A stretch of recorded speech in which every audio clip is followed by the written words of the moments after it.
ओम शांती. 3 जून 1971ची ही अव्यक्तवाणी. या अव्यक्तवाणीचे टायटल आहे निरंतर योगी बनण्यासाठी कमलपुष्पाचे आसन.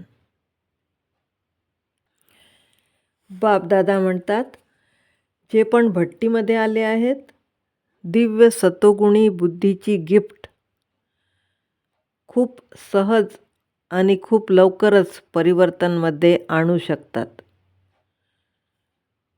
म्हणजेच जीवन परिवर्तन करू शकतात.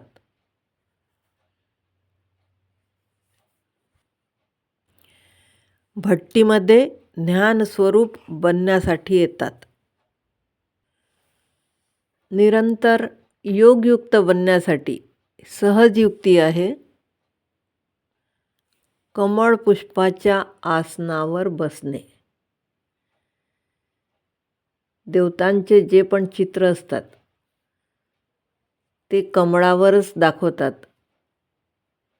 निरंतर कर्म करत असताना सहज योगयुक्त बनण्यासाठी सदैव कमल आसन म्हणजेच आपली स्थिती कमळाच्या पुष्पाप्रमाणे ठेवली तर निरंतर योगयुक्त बनता येईल.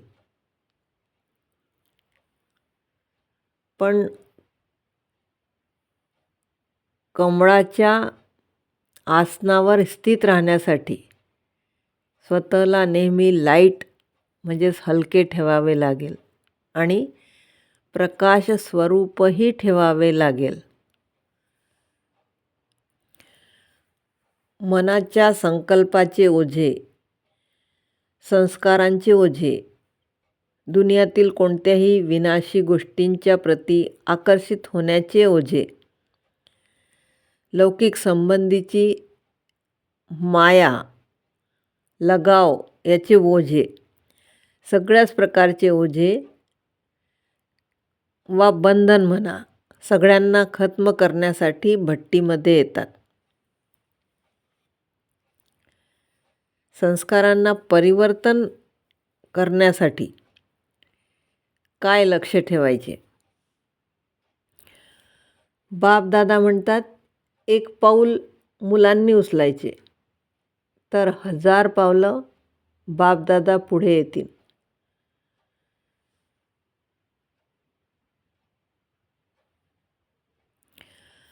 राजपूत लोक जेव्हा युद्धावर जातात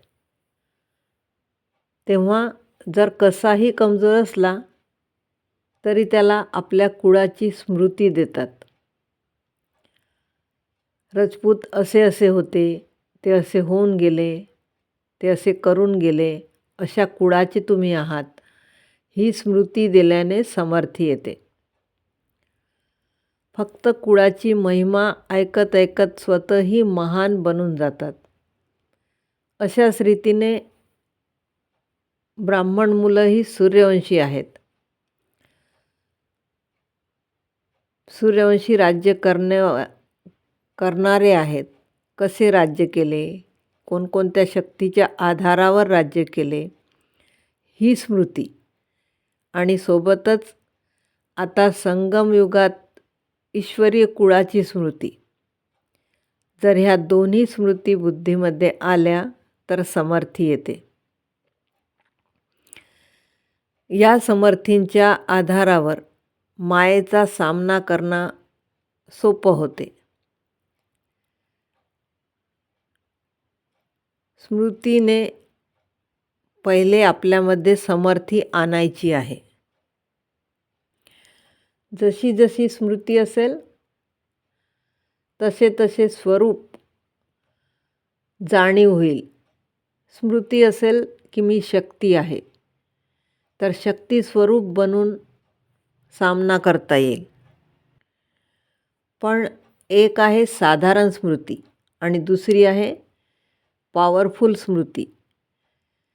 साधारण रूपाने जी स्मृती राहते पण पॉवरफुल स्मृती राहिली पाहिजे.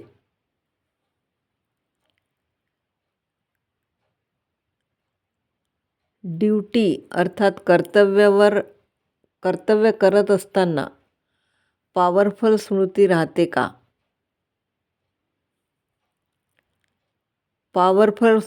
पॉवरफुल स्मृती ज्यामध्ये की बिलकुल स्वरूप बनून गेले पाहिजे.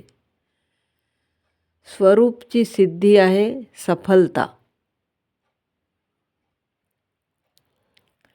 निरंतर समजायचे आहे की मी ईश्वरीय सेवेवर आहे.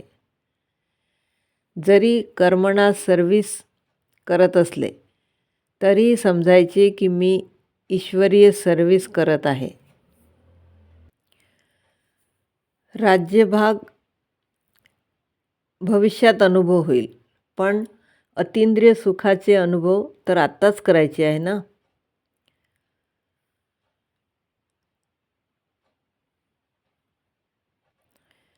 बाबाचे मुलं असल्यावर वर्तमान अतींद्रिय सुखाचा पूर्ण अनुभव प्राप्त नाही केला तर काय केले? मनन करण्याचा अभ्यास करत राहिल्याने नेहमी असे दिसतील की आपल्या मस्तीमध्ये मस्त आहेत. या दुनियेची कोणतीच वस्तू उलझन आकर्षित करणार नाही. ओम शांती.